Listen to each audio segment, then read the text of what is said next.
Around a week ago, I finally got my hands on a roll of Phoenix, the new color film by Harman Photo, which is also known as Ilford.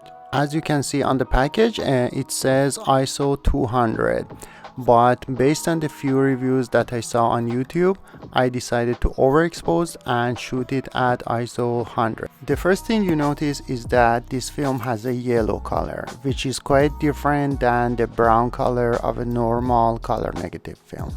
Being yellow means that the negatives are gonna look purple after the developing, and that's exactly how I picked up my negatives from the lab. I decided to use my Leica M3 and 35mm Summicron spherical for this shoot, simply because this 35mm is the best lens that I own now, and it's kind of my reference lens in terms of color and sharpness. At the time of this shoot, Ottawa had one round of snow and it was a gray and cloudy day, and there was not much color on the streets. So I decided to head to the most colorful part of the town, the Christmas market. I took my first photo of this gentleman dressed in red, and as you can see, the contrast is pretty high, and the red color is different than what my GoPro recorded. The colors are also quite warmer than the real scene. After this photo, my GoPro battery suddenly died, so the rest of the video is shot on my phone. And of course, it's not the same time that I took the photo.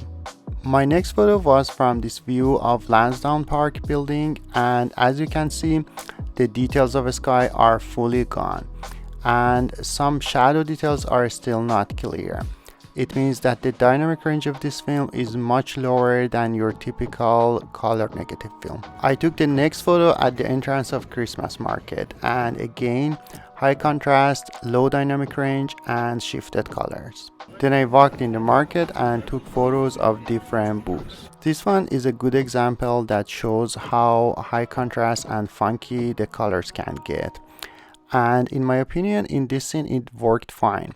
The other thing is that the skin tones are not really good and they have too much yellow in them. This is another photo with the same character, and this time you can see the strong halation around the lights. And again, same thing in this photo. Here I found this scene of people sitting around a fire pretty cool and took a photo. It doesn't say much about the film character other than there is no details at the snow-covered roof. Same thing in this shot, no details in the highlights and a strong red color, which seems to be a signature of this film stock. I took these two shots with the hope of getting a lot of halation. It didn't happen, of course, but there is a tiny bit of halation around the lights. This shot shows a nice halation around the lights. Then I found this super cute cat and took two pictures of him. I really like the second picture, and one more time it shows how good my Leica 35mm actually is. This photo shows how this film renders green, which again seems to be one of the signatures of Phoenix. Here I took a picture of these maple taffies, which is a Canadian treat, and again in the photo there is no details on the ice. And here again another photo of people around fire. Then I took more photos of the colorful booths, and as you can see, the more colors in the scene, the more surprise you get. Then I walked to the other side of the building, and I don't have any video of it, but the photos show the same low dynamic range and high contrast look as other photos. The only new thing is that I found the orange color looks quite nice on the Phoenix. Then I found Grinch in the Christmas market. I like the framing of this photo, but as you can see here, when you have too much of a sky, the film simply can't show details in the highlights. Another example of how funky the colors are is these hats. Of course, I took the video quite a while after the photo, so as you can see, the hats are changed, but still the colors are different. Then I found this chorus group performing at the market, and I quickly snapped some photos. This one is the best of them. And as you can see, the darker colors don't show lots of details, but the red color seems kind of overexposed and high contrast. Then I stepped inside of the building, which had a lot of fluorescent lights and at the same time many windows with a lot of natural light coming in. I took my first shot of this gentleman selling tomatoes and potatoes, and same story here. Low dynamic range and very high contrast with lots of halation, and of course the photos look warmer compared to outside photos. My next photo was from these music performers. Here I shot the first photo at f2 and 1/15th of a second, and the second one at 1/30th of the second, and you can see how only one stop of exposure change results in massive difference in contrast and colors. Here's a photo of this gentleman selling jam. I think it's a good photo, but the colors are weird, and of course again lots of halation. Same story here for the next photos.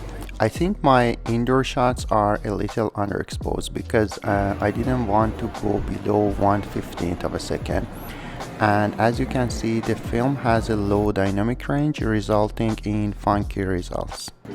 Here's a shot of this grumpy Santa dressed in red, and of course look at the fluorescent lights that are completely orange with lots of halation. And here is my last shot on the roll of this girl with pink hair.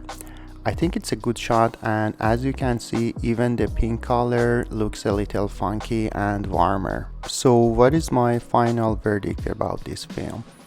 I think it's definitely a special look, and if you know how to deal with it, it can work to your advantage. But having low dynamic range and high contrast means that your exposure should be right on your subject.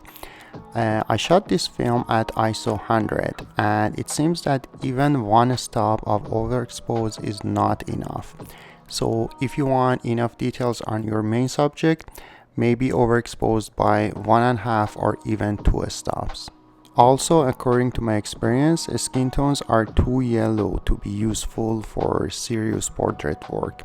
But again, I think it's not a super serious film stock. About halation, to me it's an interesting effect, but there is a time and place for it, and we can't use it in every single photo. Overall, I think this film is a good choice for shooting the mundane daily life situations to get a different look from them.